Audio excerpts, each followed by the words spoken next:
হাজারো ব্যথা বেদনার পরে ফিরে আসনি তুমি আপন ঘরে,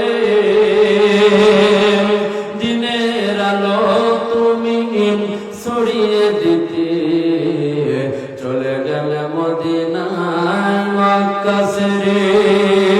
হে রাসূল তোমাকে ভুলি আমি কেমন করে, হে রাসূল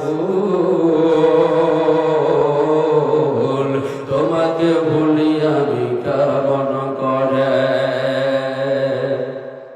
আমার ভাইরা বন্ধুরা আমার, আল্লাহর নবী যখন বললেন ও আমার সাহাবায়ে কিরামেরা, আল্লাহ রাব্বুল আলামিন একটা আয়াতে কারিমা নাযিল করে দিয়েছেন। আল্লাহ রাব্বুল আলামিন আমাকে জানিয়ে দিয়েছেন, আল্লাহ রাব্বুল আলামিন বলেছেন, এক কথা তিনি ইঙ্গিত করে বললেন, এই দুনিয়ার সকল জাগতিক সম্পদ একজনকে দিয়েছে, কিন্তু সকল জাগতিক সম্পদ থেকে তার মাবুদের দরবারে দেখা করাটা নিজের কাছে তিনি বেশি পছন্দ করে নিয়েছেন। ওইখান থেকে অন্যান্য সাহাবায়ে কিরামেরা কেউ কথাটা বুঝতে পারল না। বয়োবৃদ্ধ আবার বৃদ্ধ হযরত আবু বকর সিদ্দিক একবার তিনি কথাটা বুঝতে পারলো। বুঝার পরে আবু বকর সিদ্দিক চোখের জল দুই নয়ন দিয়ে ঝরঝর করে পানি ঝরে পড়ে গেল।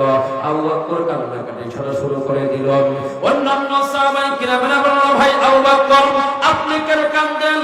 আল্লাহর নবী জনাবে মুহাম্মদুর রাসূলুল্লাহ সাল্লাল্লাহু আলাইহি ওয়াসাল্লাম কার কথা বলেছে, এটা নিয়ে কান্নাকাটি করা কোনো কিছু তো দেখতে পাই না।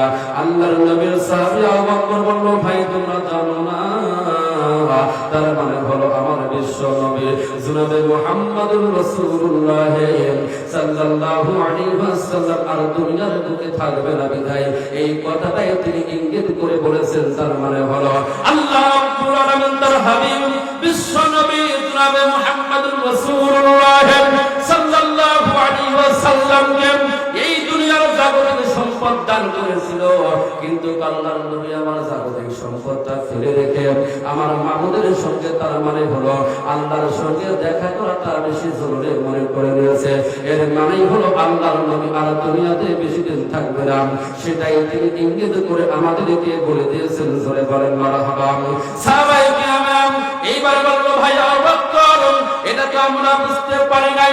ওই নবীজি সুবহানাল্লাহ হাদিয়াম বিদায় হজের ভাষণের সময় নবীজি আমরা বললেন, সাহাবায়ে কিরামেরা রে, আমি রাসূল আমার মনের মধ্যে বলতেছে আমি আজকের পর থেকে আর কোনোদিন তোমাদের মাঝে এমন করে আরাফার ময়দানে আমি মনে ভাই দাঁড়াইতে পারবো না।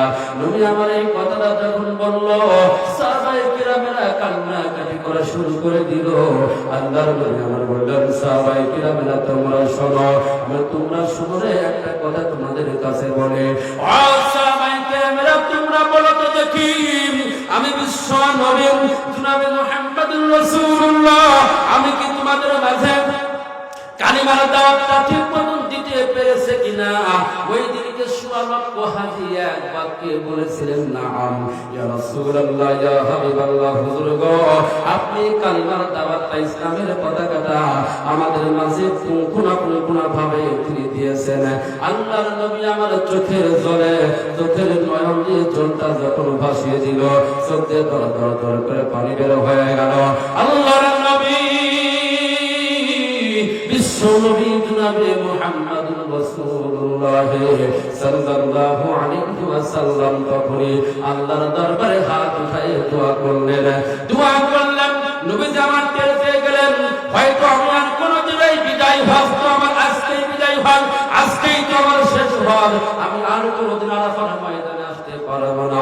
ওই দিনকে নবী আমার বললেন, খবরদার খবরদার, তারাকতু ফীকুম আমরাইন লান তাদিল্লু মা তামাসসাকতুম বিহিমা কিতাবাল্লাহি সুন্নতি ওয়া রাসূলিহি।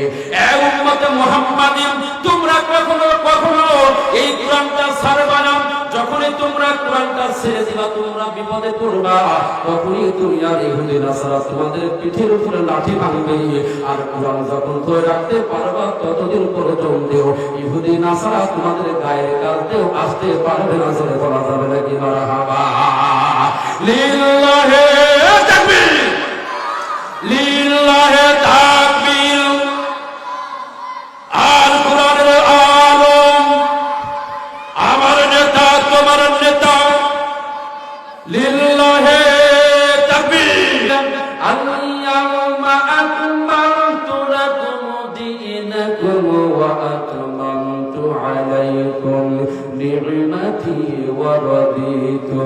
লাকুমুল ইসলাম দীনা। আল্লাহর নবী বিশ্ব নবী জনাবে মুহাম্মদুর রাসূলুল্লাহ সাল্লাল্লাহু আলাইহি ওয়াসাল্লামের কাছে ফানাদালা জিবরাইল আমিন এসে বলল, ইয়া রাসূলুল্লাহ ইন্নাল্লাহা ইয়াকরাউকা সালাম। নবী গো, আল্লাহ তাআলা আপনাকে সালাম জানাইছেন আর আল্লাহ রাব্বুল আলামিন আয়াতে কালিমা নাযিল করেছেন। নবী গো, তার মানে হলো আপনার উপরে তিনটাকে আমার আল্লাহ তাআলা পরিপূর্ণ করে দিয়েছেন। আল্লাহর নবী বিশ্ব নবী জনাবে মুহাম্মদুর রাসূলুল্লাহ সাল্লাল্লাহু আলাইহি ওয়াসাল্লাম তখন টের পেয়ে গেল আমার নবীজি চোখের জলে তখন বুকটা ভাসায় দিচ্ছে। এমন তো অবস্থায় নামাজরত অবস্থায় নবী নামাজ শেষ করে সাহাবীদেরকে ডাক দিয়ে বলতেছে, ও আমার সাহাবীরা, তোমরা শোনো রে, তোমাদের মাঝে এমন একজন ছিল, ওই ব্যক্তিকে আল্লাহ তাআলা দুনিয়ার জাগতিক সব সম্পদগুলো দান করেছে, কিন্তু ওই ব্যক্তি দুনিয়ার জাগতিক সব সম্পদকে অপেক্ষা করেন, ওই ব্যক্তি জাগতিক সম্পদকে অপেক্ষা করে এই জাগতিক সম্পত্তিটা নিজে নেয় নাই, কিন্তু ওই ব্যক্তি তার মাবুদের সঙ্গে দেখা করাটা বেশি জরুরি মনে করে নিয়েছে। জোরে বলা যাবে নাকি সুবহানাল্লাহ।